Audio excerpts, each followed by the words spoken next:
Muy buen día. En esta ocasión vamos a hablar de la radicación en los números reales. En particular, vamos a repasar o a explicar cómo encontrar raíces de números negativos y cómo manejar los exponentes fraccionarios. Para empezar, necesitamos comprender que la radicación nace de la potenciación. Así que vamos a realizar un breve repaso sobre la potenciación. ¿Qué es la potenciación? Bueno, en otro video veíamos que, por ejemplo, cuando yo tengo 2 elevado a la 5, eso significa que debo tomar el 2 y multiplicarlo por el mismo 5 veces. Esa es la interpretación de 2 elevado a la 5. Y el resultado sería 2 por 2, 4, 4 por 2, 8, 8 por 2, 16 y 16 por 2, 32. ¿Listo? Conclusión, si tenemos 2 elevado a la 5, el resultado es 32. ¿Y esto qué tiene que ver con la radicación? Pues todo. Porque la radicación es el proceso en el cual se relacionan los mismos tres números en la misma idea de la operación de multiplicarlos el por el mismo 5 veces. Pero ¿cuál es la diferencia? Que en la radicación, bueno, la primera diferencia es el símbolo, ¿no? Ahí tenemos el símbolo. Entonces, en la radicación, lo que antes se llamaba exponente, ahora se va a llamar índice y viene pequeñito. Y mientras que en la potenciación, el propósito era encontrar este número 32 llamado potencia, en la radicación ya me lo dan. Y ahora, en este proceso de radicación, al que debo encontrar es al 2. Que en la potenciación me lo daban. Es decir, en la potenciación me daban el 2, base, me daban el 5, exponente, y yo encontraba el 32, potencia. En la radicación, ahora me van a dar el 5, índice, el 32, radicando, y yo voy a encontrar el 2, que ahora se llama raíz. Cambian los nombres, pero la relación es exactamente la misma. ¿Y eso qué quiere decir? Pues que si tomamos esta idea, raíz quinta de 32, y vamos a suponer que no sabemos qué es el 2, porque es que eso lo sabemos es del ejemplo de potenciación. Supongamos que me dieron este ejercicio. Entonces, si este es el ejercicio, ¿qué quiere decir? ¿Cómo debo interpretar eso? Pues sencillo, me están preguntando por un número que lo voy a colocar aquí en el cuadrito, que se multiplique por el mismo cierta cantidad de veces. ¿Cuántas veces? Ah, pues las que me diga el índice. O sea, debo colocar ese mismo numerito 5 veces. Le cambiamos el igual. No son iguales. Listo, entonces, ¿qué quiere decir? Debo poner aquí un numerito 5 veces. 1, 2, 3, 4, 5. De tal forma que cuando realice esas multiplicaciones, el resultado sea 32. Si yo logro saber cuál es ese numerito, ya, esa es la respuesta de la raíz. Pues fíjense que sigue siendo esta misma estructura. La diferencia es que antes me daban estos y yo encontraba este, y ahora me están dando este y debo encontrar estos. Esta idea de qué es lo que nos están preguntando va a ser fundamental para entender de dónde sale el cuento de los exponentes fraccionarios. Entonces, sí, evidentemente ya hicimos el ejercicio, vemos que el numerito que debe venir acá es el 2, y por tanto la raíz quinta de 32 es 2. Digamos que esta es la forma natural, por definición, de encontrar la raíz de un número. Y de esta manera tenemos la que va a ser nuestra primera propiedad, que es más bien como una definición, o la definición. Y dice que la raíz enésima de un número A es B si solamente si tenemos que este número b multiplicado por el mismo n veces,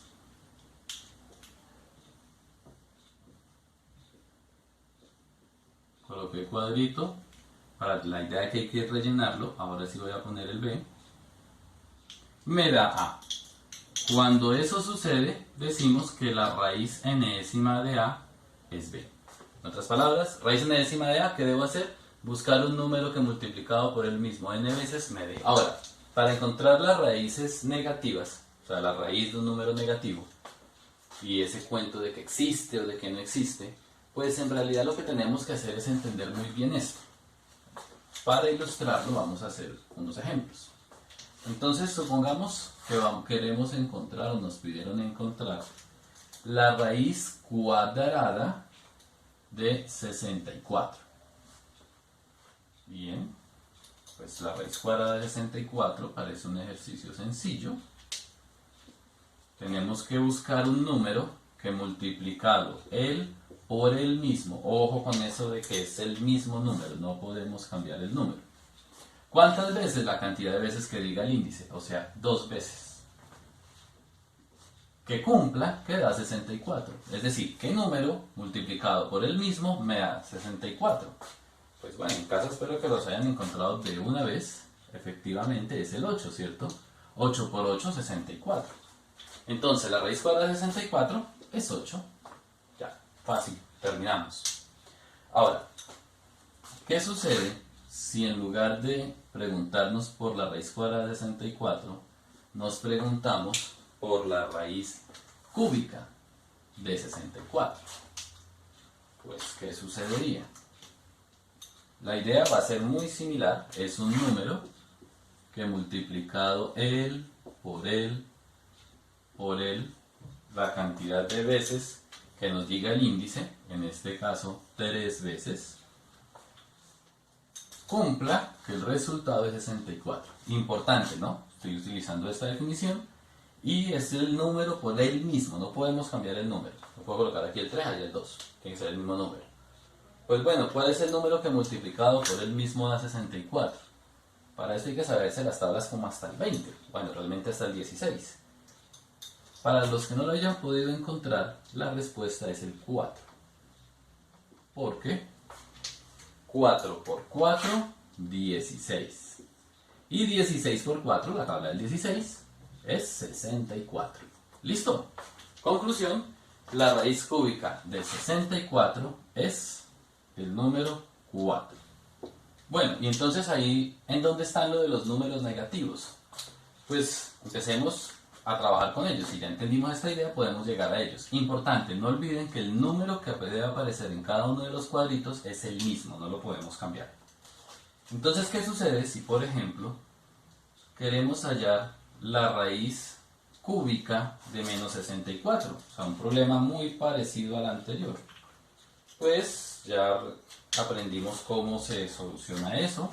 La idea es buscar un número que multiplicado por él mismo, la cantidad de veces que sea el índice, 3 veces, me dé menos 64, ¿cierto?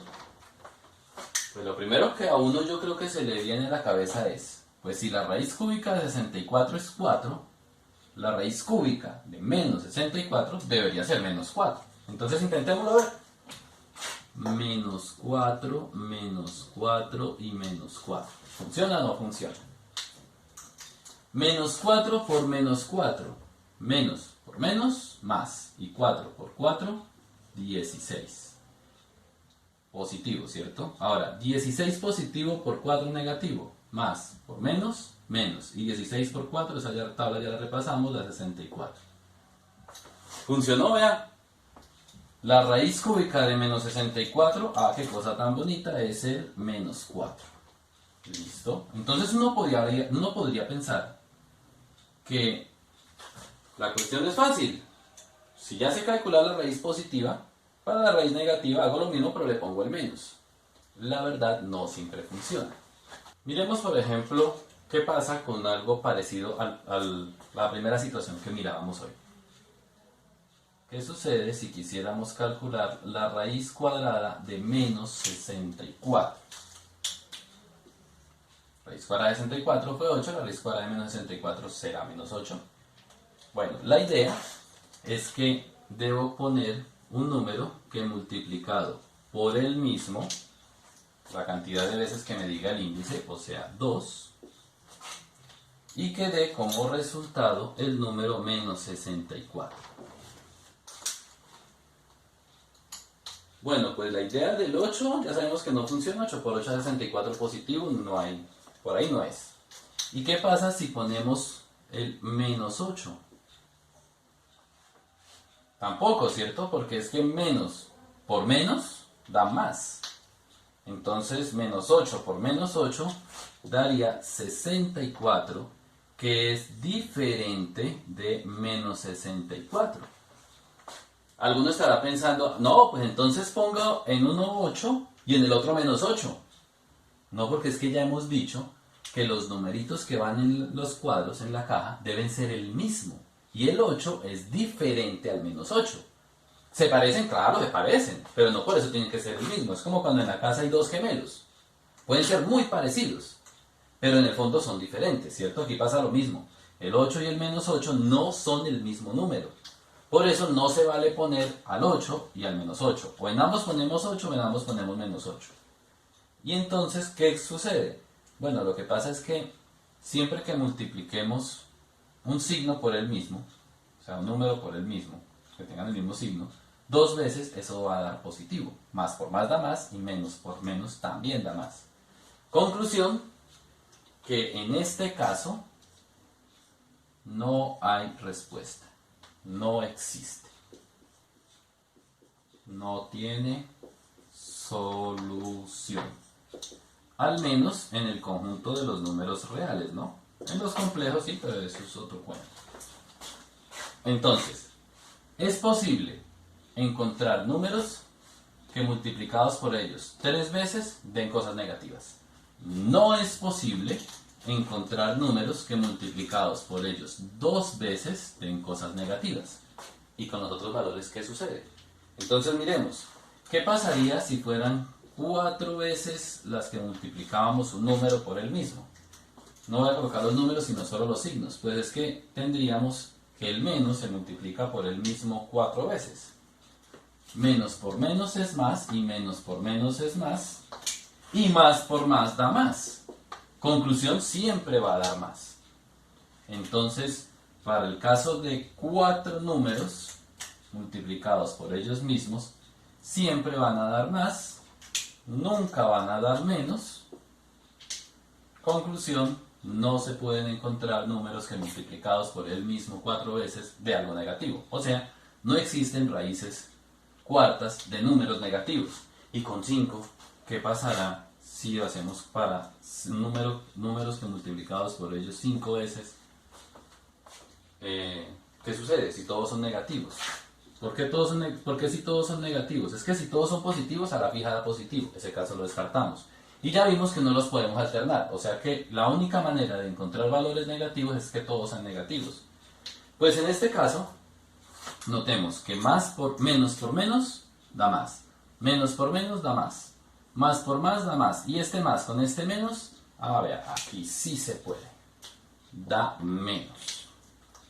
Conclusión, sí existen números que multiplicados ellos por ellos mismos 5 veces den cosas negativas. Bueno, no sé si ya se dieron cuenta qué sucede. Si lo intentamos con 6, podríamos agruparlo, vamos a hacer rapidito. Si lo intentamos con 6, tendríamos menos por menos por menos por menos por menos. 1, 2, 3, 4, 5, 6. Los agrupo de tal manera que estos dos me den más, que estos dos me den más, que estos dos me den más y por tanto siempre me van a dar más. Mientras que si lo hiciéramos con 7, si todos son negativos, 2, 4, 5, 6, 7, pues también los agrupo de a pares.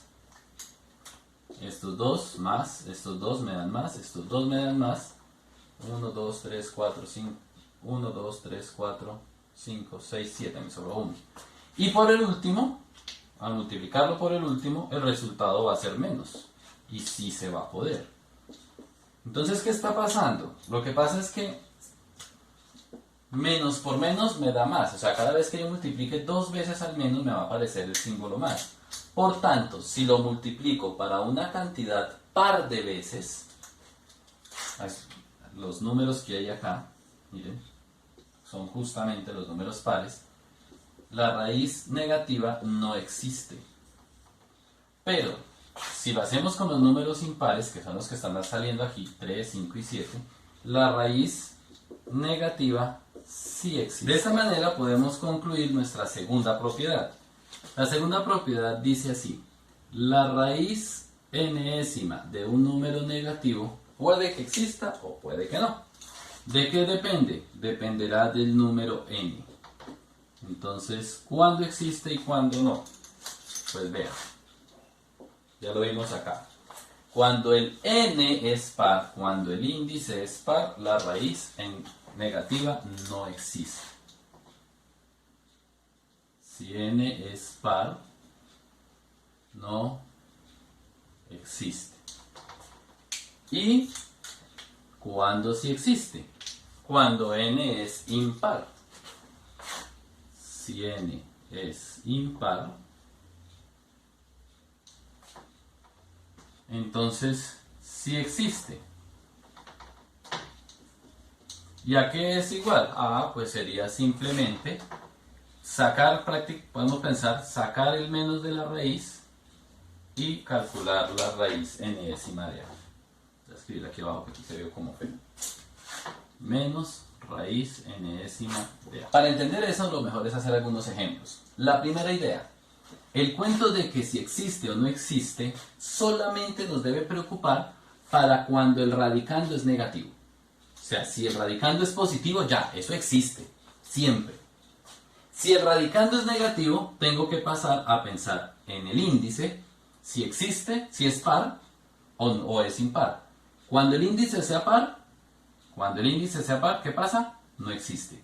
Cuando el índice sea impar, sí existe. Así pues tenemos el camino preparado para jugar a averiguar si estas raíces existen o no. Ojo, no confundamos que exista con que sea exacta. Ejemplo, la raíz cuadrada de 9 existe y es exacta. Es 3, ¿cierto? 3 por 3, 9. La raíz cuadrada de 5 no es exacta, pero no quiere decir que no exista. Es 2, algo. Ese algo es un chorrero de números. ¿Cuáles? No sabemos. Pero sí existe. ¿Qué significa que no exista? Que no exista solamente sucede cuando el número es negativo y el exponente es par. Ahí es que no existe. En todos los otros casos sí existe. Que es negativa y el exponente es impar. Existe. Que es positiva. Ni siquiera miro el exponente no, el índice. Ya, siempre existe. Entonces arranquemos. Acá, ¿cómo es el radicando? Positivo. Si el radicando es positivo, no hay lío, siempre existe. Ni siquiera miro el índice. Aquí, ¿cómo es el radicando? Positivo. Si el radicando es positivo, siempre existe, no hay lío, ni siquiera miro el índice. Aquí, ¿cómo es el radicando? Negativo. Si el radicando es negativo, tengo que mirar el índice. Cuando el índice sea impar, existe. Cuando sea par, no existe. En este caso, el índice es impar, entonces existe. En este caso, ¿cómo es el radicando? Negativo. Tengo que mirar el índice. ¿Cómo es el índice? Par. Uy, cuidado, malas noticias. Negativo, radicando negativo e índice impar, mala combinación. ¿Cómo es el radicando? Positivo. ¿Cómo es el índice? No me interesa, radicando ya dio positivo, sí existe.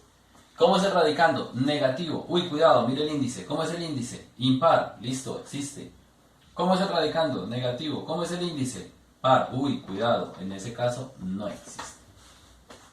Bueno, ¿y cómo es ese cuento de los exponentes fraccionarios? Eso da como hasta miedo. No, realmente es supremamente sencillo. Nace de la misma definición. ¿Cómo así? Pues mire, supongamos que tenemos que encontrar la raíz cúbica de 2 elevado al cubo. Si aplicamos la definición que hemos dado, lo que estamos buscando es un número que multiplicado por el mismo, la cantidad de veces que me diga el índice, voy a colocar aquí un verdecito, me dé lo que aparece aquí en el radicando. O sea, un número que multiplicado por él mismo me dé 2 a la 3. Esa es la pregunta. Un número que multiplicado por él mismo me dé 2 a la 3. Un número que multiplicado por él mismo 3 veces me dé 2 a la 3. Pues lo que pasa es que si nos olvidamos de esto y solamente miramos esto prácticamente es la definición de potenciación. ¿Qué significa 2 a la 3 y que se relacione con el 3? Pues qué bobada, ¿cierto? Significa que voy a coger el número 2 y lo voy a multiplicar él por él mismo 3 veces. Mire, 2 por 2 por 2 3 veces da 2 a la 3. Pero si lo relacionamos con esta definición, lo que estamos diciendo aquí es que la respuesta es 2.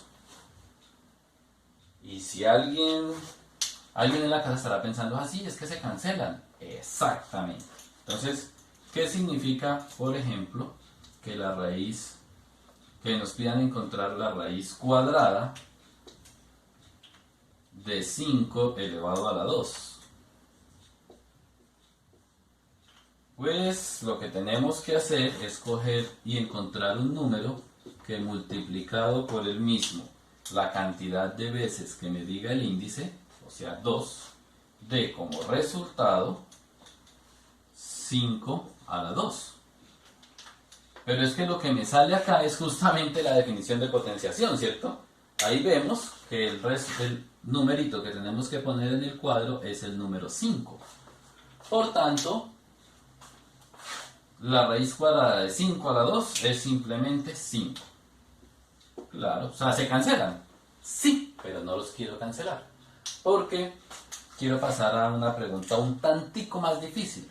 ¿Qué pasaría si nos pidieran, por ejemplo, la raíz cúbica de 2 elevado a la 6? Rojito, rojito, rojito. Raíz cúbica de 2 elevado a la 6. Bueno, pues lo cancelo, no lo cancelo, ya miramos. ¿Qué tenemos que hacer? Aplicamos la definición y estamos buscando un número que multiplicado por él mismo la cantidad de veces que me diga el índice, o sea, 3 veces, me dé como resultado 2 a la 6. Fíjense que esta vez ya no salió tan fácil, tan directo. Un número que multiplicado él por él me dé 2 a la 6. Bueno, pues si no lo pudimos encontrar, entonces miremos qué significa 2 a la 6. Es que 2 a la 6 sabemos que es coger al 2 y multiplicarlo él por él 6 veces. 1, 2, 3, 4, 5, me acuerdo un poquitico para acá. 6 veces, ¿cierto? Tener 2 a la 6 es tener al 2 multiplicado por él mismo 1, 2, 3, 4, 5, 6 veces. Bueno, pues lo que pasa es que aquí podemos hacer un truquito. Porque yo quería un número que multiplicado él por él solo 3 veces me dé esto. Pues ¿qué pasa si agrupamos aquí estos dos y estos dos? Pues mire, aquí tengo una cantidad por ella 3 veces, vea, jajaja, que es la que me estaban pidiendo. Y la cantidad es la misma, ¿cierto? 2 por 2, 2 por 2 y 2 por 2. Y 2 por 2, 4. O sea que una posible respuesta es colocar aquí el 4 en cada uno de los cuadritos. Pero no lo quiero hacer así, porque es que me parece que me da más información decir que esto es 2 a la 2. Vean, 2 a la 2, 2 a la 2, 2 a la 2. Y entonces la raíz cúbica de 2 a la 6 daría 2 elevado a la 2. Tan bonito eso. Ahora, ¿qué pasa si me dijeran, por ejemplo, la raíz cuadrada, ya no cúbica, sino cuadrada, de 2 a la 3? O sea, 2 al cubo. Perdón, de 2 a la 6. Pues lo que me estarían preguntando es un número que multiplicado él por él mismo, la cantidad de veces que me diga el índice, o sea 2, dé como resultado 2 a la 6. Pues aquí ya teníamos una asociación, mire. Aquí ya teníamos que 2 a la 6 es 2 por 2 por 2 por 2 por 2. Pero ahorita antes necesitábamos grupitos, necesitábamos hacer 3 grupitos, por eso hicimos 3 paqueticos de a 2. Ahora solo necesito hacer 2 grupitos, o sea, necesito hacer solo 2 paquetes. ¿Cómo organizo eso en 2 paquetes? Pues unimos los 3 primeros 2 y los 3 últimos 2. O sea, que lo que aquí me salió fue 2 a la 3 y aquí también me salió 2 a la 3. Por tanto, la respuesta a esto es 2. ¿Cuál es la moraleja del asunto? Pues mire, ese cuentico de grupitos, eso de hacer grupos, de hacer paquetes, es una operación muy bien conocida por todos nosotros desde la primaria. Que se puede ver reflejada si yo me pregunto cómo podríamos pasar de aquí a acá sin necesidad de hacer todo eso. Si yo tengo raíz cúbica de 2 a la 6, ¿cómo podría encontrar 2 a la 2? Si tengo raíz cuadrada de 2 a la 6, ¿cómo podría encontrar 2 a la 3? ¿Qué operación me relaciona este 6 con este 3 o este 6 con este 2? Pues ahí podemos ver que en realidad lo que nos están diciendo es que si tenemos la raíz enésima de un número elevado a otro, puede ser m, entonces, ¿cómo encontramos su resultado? Pues mire, ¿qué hago entre el 6 y el 3 para que me dé 2? Lo divido, ¿cierto? 6 dividido en 3 da 2. Y 6 dividido en 2 da 3. O sea, ¿qué tengo que hacer entre el m y el n? Dividir. Pero ojo, ¿a quién divido entre quién? 3 dividido en 6, 2 dividido en 6 o 6 dividido en 3. No es lo mismo, ¿cierto? Fíjense que el 6 es el que debe dividir al 3. O sea que aquí el m debe dividir al n. Por tanto, esto va a ser igual a elevado a la m sobre m. Y fíjense que en este contexto, esto me salió como una división, pero es que toda división es un fraccionario. O sea que esta propiedad que estamos hablando es la propiedad que me relaciona las raíces con los exponentes fraccionarios. ¿Cómo es que dice la propiedad? La tenemos acá, que la raíz enésima de a la m es igual a la m sobre n. Pero ¿qué es lo bonito, lo interesante de esa propiedad? Lo interesante es que aquí hay un igual. Acá. Entonces, con esta propiedad, toda raíz la podemos volver fraccionario. Exponente fraccionario, perdón. O todo exponente fraccionario lo podemos volver raíz. Si nos ¿Cómo así? Pues miremos algunos ejemplos. ¿Qué pasaría si tenemos raíz séptima de 5 al cubo? Y lo quiero expresar como fraccionario. Eso sería 5 elevado a la 3 séptimos. Ya tan bonito. ¿Qué pasaría si tenemos 4 elevado a la 1 medio? Pues entonces el 2 sería la raíz cuadrada, y el 4 quedaría a la 1, o sea, sería raíz cuadrada de 4, que sabemos que es 2. ¿Qué pasaría si tenemos, por ejemplo, raíz cúbica de 5 y lo quiero expresar como exponente fraccionario? Sería 5 elevado a la, bueno, aquí no hay exponente. Bueno, es que si no hay exponente es porque en realidad hay un 1. Entonces sería 5 elevado a la 1 tercio. ¿Cierto? El 3 de acá. De esa manera, con esa propiedad podemos pasar cualquier número, cualquier raíz, verla como un exponente fraccionario, o cualquier exponente fraccionario, verlo como una raíz.